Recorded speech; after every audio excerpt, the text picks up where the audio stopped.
20% of all the oil in the world, 21 kilometers wide, and a single country with its finger on the trigger. This is the Strait of Hormuz. And the question that keeps the world's top economists, generals, and leaders up at night is simple. What happens to the whole planet if this choke point shuts for just 30 days? We're not talking about gasoline running short. We're talking hospitals without power, factories grinding to a halt, empty supermarket shelves, and the global financial system collapsing in real time. Over the next few minutes, we're going to simulate day by day what happens when the world's most important artery stops beating. Look at this map.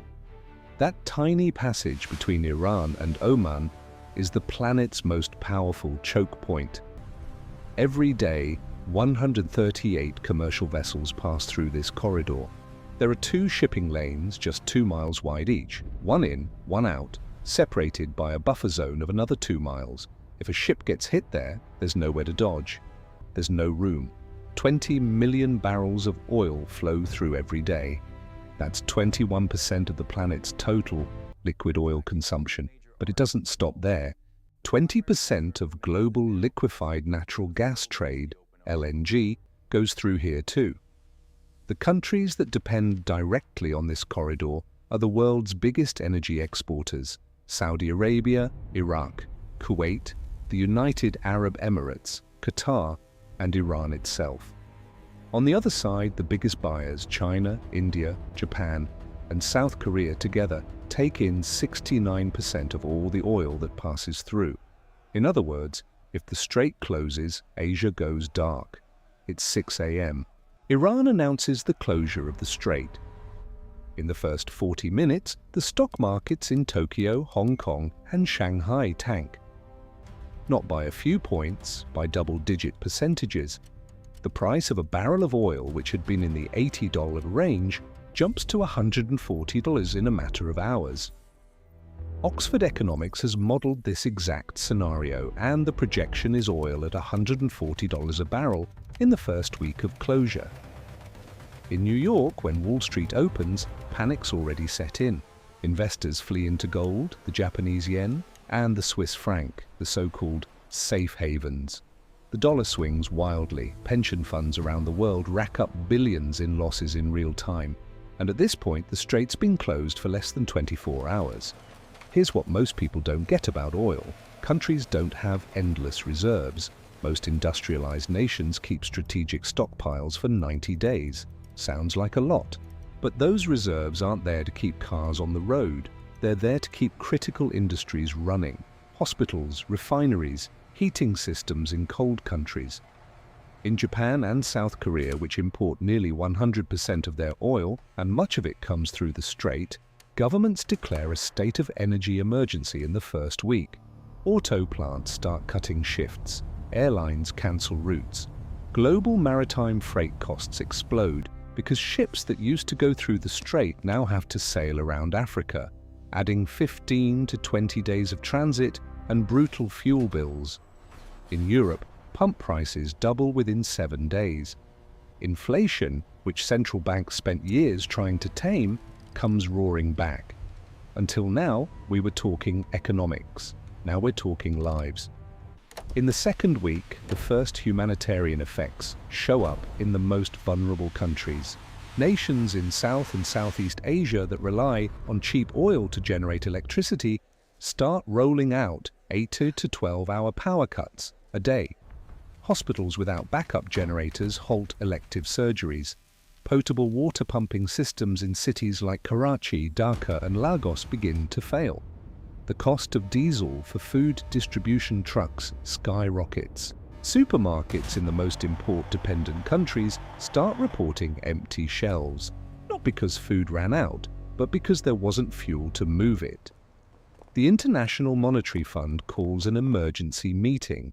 The World Bank projects that each additional week of closure will cost between $1 and $1.5 trillion in global losses. We're at 14 days, and the world's still trying to negotiate. In the third week, diplomacy runs out of moves. the United States has already moved 2 carrier strike groups into the Persian Gulf. The official mission is freedom of navigation. What that means in practice, the US needs several more days of air operations to destroy Iranian assets threatening the strait, fast attack craft, naval mine layers, mobile missile launchers, and coastal defense systems. But Iran's already seen this coming.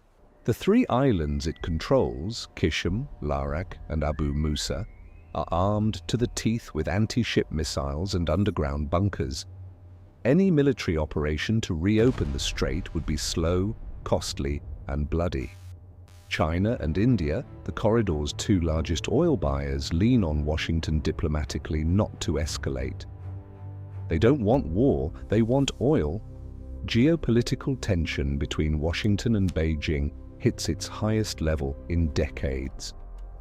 And the clock keeps ticking. 30 days. What does the world look like now? Oil is trading between $160 and $200 a barrel. Global inflation prints the worst numbers since the 1970s. Emerging markets that borrowed in dollars face currency collapse. Their currencies have cratered, while the dollar and gold have shot up. Global industrial output is down between 12% and 18%, not because factories were destroyed, but because they don't have raw materials or fuel to run. And here's the scariest part. The damage doesn't stop when the strait reopens. Blown industrial transformers take months to replace.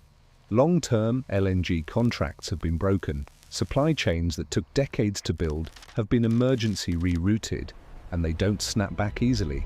30 days of closure mean 2 to 5 years of economic recovery. Is there a way out? Technically, yes. In practice, it's not enough. There are 2 pipelines that bypass the strait. The first is Saudi Arabia's IPSA line with capacity for 5 million barrels a day. The second is the UAE's Habshan Fujairah with similar throughput.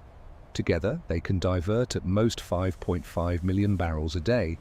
The problem, the strait moves 20 million barrels a day. The pipelines cover less than 28% of what's needed. Liquid LNG has no pipeline workaround. It depends entirely on ships. Alternative sea routes around the Cape of Good Hope in South Africa add 15 to 20 days per leg, tripling logistics costs and requiring a fleet far larger than the world has available today. The math's brutal. There is no plan B that replaces the Strait of Hormuz. If Iran holds that much power in its hands, why hasn't it used it yet? The answer is that closing the strait is a double-edged sword. Iran exports its own oil through there. Shutting the corridor means choking its own economy too, which is already under heavy sanctions. Besides, Iran knows that trying to close it would trigger an immediate, massive military response from the US and allies. Iran's edge isn't in shutting it for good, it's in threatening to shut it. Uncertainty alone drives oil prices up. It already reroutes traffic. It's the most powerful weapon in the world that never has to fire to work. But the question no one can answer for sure is, how long does the finger stay on the trigger and not on the pull?